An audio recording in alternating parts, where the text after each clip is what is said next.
పాషా గారు 15 రోజులు అయింటుంది cabinet meeting జరిగి. అప్పుడు తీసుకున్నటువంటి డెసిషన్ ఉర్సా అనేటువంటి కీలకమైనటువంటి ఒక ప్రాజెక్ట్కి 60 ఎకరాలు కేటాయించబోతున్నారు. ఏంటి కీలకమైన ప్రాజెక్ట్ అని వెతికి పడితే సరే దాని గురించి చాలా విషయాలు బయటకు వచ్చాయి. సాధారణంగా ఒక సామెత ఉంది, తేలుకుట్టిన దొంగలు అని. తేలుకుట్టినా సరే దొంగ అరవడు, ఎందుకంటే పట్టుబడిపోతామేమో అని. అంటే ఆ నొప్పిని కూడా భరిస్తాడు దొంగ. వారం 10 రోజుల నుంచి చూస్తున్నాము, ఇన్ని విషయాలు బయటకు వచ్చినా ఒక్కరు కూడా టీడీపీ నాయకులు ఒక్క ప్రెస్ మీట్ పెట్టలేదు, ఒక్క ఎల్లో మీడియాలో కూడా ఒక డిబేట్ చేయట్లేదు, ఎవరు ముందుకు వచ్చి ఇది అవును కాదని చెప్పట్లేదు. చంద్రబాబు నాయుడు గారికి మైక్ దొరికితే ఇది సోషల్ మీడియా వార్తలను కూడా తీసుకొచ్చి మాట్లాడేసేటటువంటి చంద్రబాబు నాయుడు గారు ఈరోజు దీనిపైన ఒక్క మాట మాట్లాడడం లేదు. ఇది తేలుకుట్టిన దొంగలు కాదు, ఆఖరికి ఎలా అయిపోయిందంటే పాము కాటేసిన దొంగలు నొరగొస్తున్నా మాట్లాడటం లేదు, అరవట్లేదు, అలా అయిపోయింది. ఏంటి అసలు ఈ అబ్బూరి సతీష్ ఎవరు, ఈ ఉర్సా కంపెనీకి వెనుక అసలు ఏం జరిగింది అనుకుంటున్నారు? అందరికీ నమస్కారం అండి. సార్, ఇది first of all suit case company అని చెప్పేసి మీరు కూడా వినుంటారు. ఈ పేరు చాలా మంది వాడతారు, సూట్ కేస్ కంపెనీ. యాక్చువల్గా సూట్ కేస్ కంపెనీ అంటే ఏంటంటే ఆ కంపెనీ పేపర్ మీదే ఉంటుంది, యాక్చువల్గా కంపెనీ ఉండదు. ఒక కంపెనీ అన్నది పేపర్ మీద క్రియేట్ చేసి ఆ కంపెనీ ద్వారా డబ్బుని కాజేసి దాని తర్వాత ఆ కంపెనీ ఆ పేపర్లను మూసేసి పారిపోతారు. ఫర్ ఎగ్జాంపుల్ ఇందాక మీరు చెప్పినట్టు స్ప్రింగ్ వ్యాలీ అని చెప్పేసి చెప్పారు కదా, సేమ్ అలాంటి సిచ్యువేషన్. ఇది ఎవరు చేస్తారంటే కార్పొరేట్ క్రిమినల్స్ చేస్తారు. వీళ్ళు ఏంటంటే కార్పొరేట్ క్రిమినల్స్ ఉంటారు. ఒక వ్యక్తిని నేను అంటలేదు, కార్పొరేట్ క్రిమినల్ ఇది ఒక వ్యవస్థ. ఈ వ్యవస్థ ఏం చేస్తుంది అంటే రాజకీయ నాయకులతో కొంతమందితో కుమ్మక్కై ఈ వైట్ కాలర్ క్రైమ్ ని చేస్తుంది. ఇది ఒక వైట్ కాలర్ క్రైమ్. జనరల్ గా దొంగతనం అంటే ఒక ఏటీఎం సెంటర్లో దొంగలు పడ్డారు, డబ్బులు ఎక్కబోయారు, బ్యాంకులో పడ్డారు, లేదా గోల్డ్. ఇది ఒక కార్పొరేట్ దొంగతనం. ఇది ప్రజలకి అర్థం కాకుండా చేసే క్రైమ్ ఇది. కాకపోతే పట్టుకున్నారు. ఇవాళ ప్రజలు కూడా సాధారణంగా అది సోషల్ మీడియా అనేది యాక్టివేట్ అయినాక ప్రజలకు అర్థమవుతుంది సూట్ కేస్ కంపెనీ ఏంటి. ఇందాక నేను ఒక వీడియో, అంటే సినిమాలలో వీడియో ఉంది, మీరు పర్మిషన్ ఇస్తే ప్లే డెఫినెట్లీ, అంటే అర్థం కావాలి ప్రజలకు, సామాన్య ప్రజలకు అర్థం కావాలి కాబట్టి ఒక చిన్న వీడియో, ఒక మూవీది ప్లే చేస్తాను, ఒక్కసారి చూడండి సార్. ఇక అందరూ కూడా ఇది అర్థం చేసుకోవాలంటే పియూసీ కంటే తక్కువ ఉండాలా? అదే, అంటే అందరికీ ఇంత మంచి ఆలోచనలు ఉండవు కదా. ఇలా చేసే వాళ్ళని కార్పొరేట్ క్రిమినల్స్ అంటారు. ఫర్ ఎగ్జాంపుల్ ఇందాక మీరు చెప్పినటువంటి అబ్బూరి సతీష్ గారు, ఆయన ఒక వీడియోలో, ఆయన ఒక వీడియో వైరల్, ఇందాక మీరు ప్లే చేశారు. ఎవరో స్క్రిప్ట్ ఇస్తే అక్కడ కూర్చొని, అది కూడా బ్యాక్గ్రౌండ్ లో గ్రీన్ స్క్రీన్ వేసుకొని బ్యాక్గ్రౌండ్ లో ఏదో ఒక ఫోటో పెట్టుకొని ఆ స్క్రిప్ట్ ని మాట్లాడుతున్నాడు. ఆయన కళ్ళను చూడండి ఒకసారి, ఆయన కళ్ళను చూస్తే క్లియర్ గా అర్థమవుతుంది ఏదో చదువుతున్నాడు. ఆయన చదువుతున్నట్టు క్లియర్ గా అనిపిస్తుంది. ఆయనకి ఎక్స్పీరియన్స్ లేదు కాబట్టి చదవడం అది మనందరికీ అర్థమవుతుంది, అది ఎవరో ఇస్తే స్క్రిప్ట్ చదువుతున్నాడు. ఒకటి. రెండోది ఏంటంటే వీళ్ళు చేసిన మోసాలు. సార్ ఎలా ఉంది అంటే ప్రస్తుతం ఆంధ్రప్రదేశ్లో సిచ్యువేషన్, మీరు ఈ ఉర్సా కంపెనీని చూడకండి, మీరు ఒకసారి అమరావతిని కూడా చూడండి. సెల్లింగ్ అండ్ బయింగ్ రెండిట్లో కూడా వీళ్ళు మోసం చేస్తారు. ఫర్ ఎగ్జాంపుల్ రైతుల దగ్గర నుంచి భూములను కొంటున్నారు అమరావతిలో. కొనడంలో చేసిన మోసం ఏంటంటే అమరావతిలో మొన్నటికి మొన్న 44,000 ఎకరాల ఏదో చిల్లర భూమిని ల్యాండ్ పూలింగ్ చేస్తున్నామన్నారు. అవును, అది ముందుగానే తెలుసుకొని టీడీపీలో ఉన్నటువంటి కొంతమంది నాయకులు ఆ భూములను కొని చీప్ ధరలకి మళ్ళీ ప్రభుత్వానికి ఎక్కువ ధరలో అమ్ముతున్నారు. అది ఆల్రెడీ తెలుసు. ఇది కొన్ని వేల లక్షల కోట్ల స్కామ్. ఇది కొనడంలో, మళ్ళీ ఇవ్వడం. ఇప్పుడు చూసుకుంటే ఉర్సా లాంటి కంపెనీలకు ఆంధ్రప్రదేశ్లో ఇవ్వడంలో కూడా 60 ఎకరాలంటే చిన్న విషయం కాదండి. అది కూడా ఆ ప్లేస్లో వాల్యూ కడితే 3,000 కోట్ల రూపాయలు అంటున్నారు. 3,000 కోట్ల రూపాయలు అంటే ఇదేమన్నా చిన్న విషయమా సార్? ఒకసారి మనం అర్థం చేసుకోవాలి. రెండోది, ఇందాక అన్నది చెప్పినట్టు టీసీఎస్.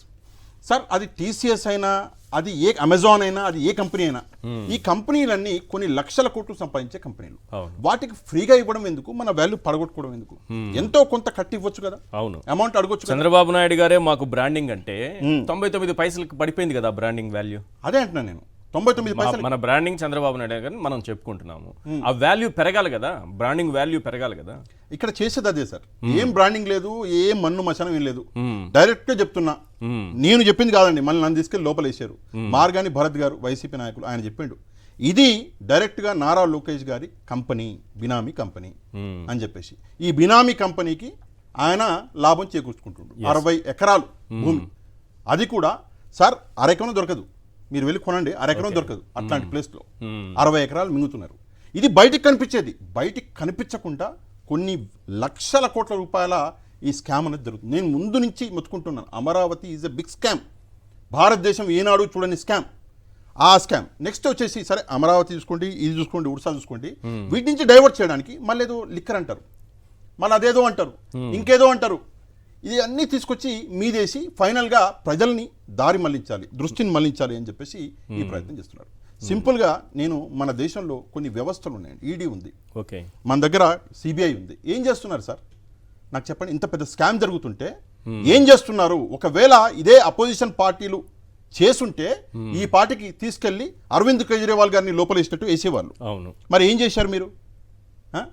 డైరెక్ట్గా ఇక్కడ చూసుకుంటే గీతం, ఇందాక మీరు చెప్పినట్టు గీతం సార్ ₹1,00,000 గీతం, మరి వేరే వాళ్ళకు కూడా ఇవ్వండి అంటే నారాయణకు వదిలిపెట్టి వేరే వాళ్ళకు కూడా ఇవ్వండి. ఓకే, ఇస్తారా? ఇవ్వరు. ఎందుకంటే ఆ ల్యాండ్ వాల్యూ ఏంటి అవును, ఒకసారి మనం కూడా అది గమనించాలి.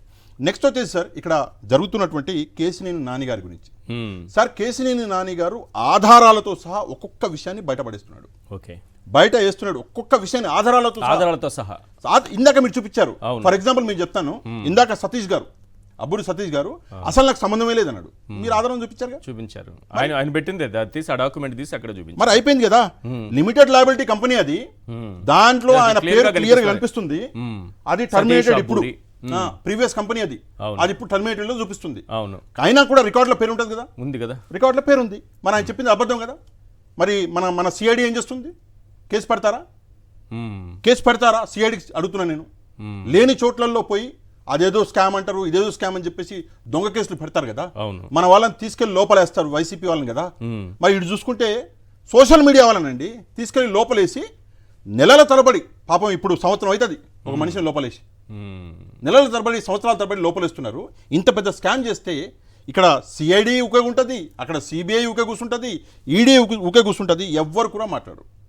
నెక్స్ట్ ఇదే అబ్బూరి సతీష్ గారి ఒకసారి మీరు ప్రొఫైల్ చూసుకుంటే లింక్డ్ఇన్ది, అందులో ఇక్కడ ఎలీసియం ఏంటి అనాలిటిక్స్ అని చెప్పేసి ఆయన పోస్ట్ ఆ కంపెనీ ఒకటి చూపిస్తుంది. ఓకే సార్ ఇది ఎలీసియం అయినా సరే, ఇది అక్కడ కనిపిస్తుంది, అదే స్ప్రింగ్ వ్యాలీ అయినా సరే, అది ఉర్సా అయినా సరే, ఇవన్నీ కూడా మూసేసే కంపెనీలు. సింపుల్గా మీకు ఒక విషయం చెప్తా సార్, నేను అంటే చెప్పొద్దని అనుకున్నాను, బట్ మనకి రామానాయుడు గారు ఒక పెద్ద పేరు మన రాష్ట్రంలో. తెలుగు సినీ చరిత్రలో మనం చూసుకుంటే ఎన్టీ రామారావు గారు, ఏఎన్ఆర్ గారు, ఆ స్టేజ్లో రామానాయుడు గారు, ఆయన కొడుకుకి గవర్నమెంట్ అక్కడ ఒక ల్యాండ్ ఇచ్చింది, స్టూడియో 15 ఎకరాలు ఎంతో ఇచ్చారు అప్పుడు రామానాయుడు గారు ఉన్నప్పుడే. అవును, అదేదో 34 ఎకరాలు అనుకుంటా. అందులో 15.17 ఎకరం ఆయన ఏదో వేరే అది లేఅవుట్ లేసి అమ్ముకుంటున్నాడు అని చెప్పేసి ఒకటి క్రియేట్ చేసి ఆయన ల్యాండ్ని మళ్ళీ రిటర్న్ తీసుకుంటున్నాం అన్నారు. అవును, రామానాయుడు గారి క్రెడిబిలిటీ ఏంటి? రామానాయుడు గారి కొడుకు క్రెడిబిలిటీ ఏంటి? ఉర్సా క్రెడిబిలిటీ ఏంటి నాకు చెప్పండి. మరి ఈ ఉర్సాకి ఎందుకు ఇస్తున్నారు? మీరు రామానాయుడు గారినే నమ్మనప్పుడు, మీరు నాయుడు గారు ఆయన నాయుడు గారని నమ్మనప్పుడు, మరి ఈ ఉర్సాకి ఎందుకు ఇస్తున్నారు? ఇది నిజం కాదా?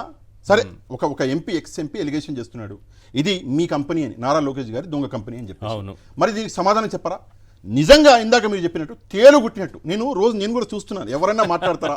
మన పచ్చ మీడియా ఉంది కదా సార్, సాయంత్రం 7 గంటనే మొదలు పెడతారు. సాయంత్రం వాళ్ళు పెట్టేదంతా ఆడవాళ్ళ జీవితాలపైనే కదా, మొత్తం అదే చూస్తున్నాను నేను. ఎక్కడన్నా మాట్లాడతారు, వాళ్ళ జీవితాలు, సోషల్ మీడియా పోస్టులు ఇవే ఉంటాయి, ఎక్కడ కూడా మాట్లాడలేదు. సరే, ఉర్సా కంపెనీకి 99 పైసల రూపాయలకి ఇస్తామని మేము ఎక్కడైనా చెప్పినాం అని చెప్పేసి కొంతమంది తెలియని వాళ్ళు, వాళ్ళకి ఏం తెలుసు చెప్పండి, ఏమి తెలియక ఒక డైలాగ్ కొడతారు, ట్వీట్ చేస్తారు. సరే, 99 పైసలకు కాదండి, 2 కోట్లకి ఇస్తున్నారు, 4 కోట్లకి ఇస్తున్నారు, అయినా కూడా ఆ కంపెనీ క్రెడిబిలిటీ ఏంటి?